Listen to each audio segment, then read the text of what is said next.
DDR1.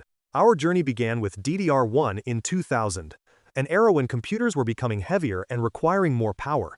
Before that, we used SD-RAM, which was very slow because it sent data in a single burst at a time, causing games to stutter and loading processes to lag. This is where DDR appeared and solved the problem because it sends double the amount of data. Its speed reached 400 MHz, and its capacity reached 1 GB, which was barely enough for browsing and light games like Doom. However, its drawback was high power consumption and fast overheating, which led to sudden computer crashes, especially with the Windows Millennium system, which was already full of problems. DDR2.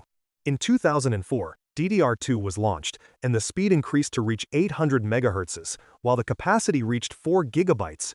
At this stage, computers became capable of opening several programs together more comfortably. Of course, the position of the mounting notch on the RAM was changed to prevent the error of installing it in old motherboards. The most important feature was that it became cooler and consumed less electricity, but the problem was its very high price at the beginning, and it required changing the entire motherboard to use it. Therefore, many people ignored it at that time and continued using the first generation. DDR3.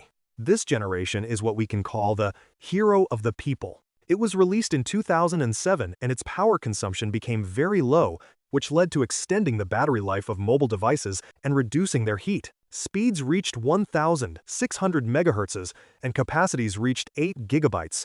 This is where the dual-channel feature appeared. If you install two pieces together, the performance doubles significantly, especially if you rely on the integrated graphics processor.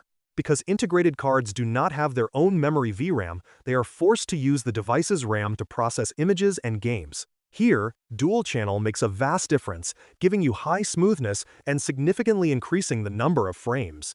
However, one must be careful about mixing RAM. It is always better to install two pieces from the same company and speed, because if you install a fast piece with a slow one, the device will run at the speed of the slower piece, and sometimes even with matching speeds in different companies, strange errors may appear due to differences in electrical circuits.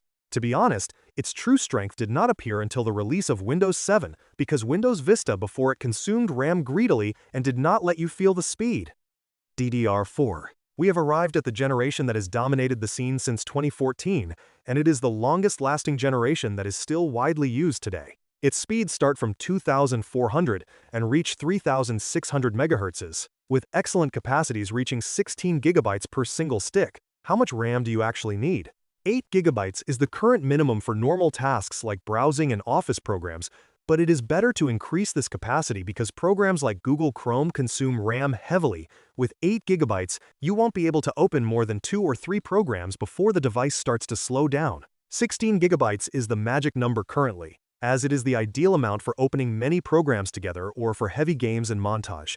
Most heavy programs require 16 GB in their operating requirements. As for 32 GB, it is for those working in the fields of programming and engineering, or if you are playing a heavy game and live streaming at the same time. Regarding performance, does more RAM always mean better performance? The answer is yes, but to a certain extent. For example, if there were a game that requires 12 GB and you played it with 8 GB, you would notice a drop in frames and the device struggling, and if you played it with 12 GB, the game would become smooth and excellent. But if you raise the RAM to 16 or even 32, you wouldn't notice a difference in the number of frames because the device has already obtained its sufficiency of memory. DDR5.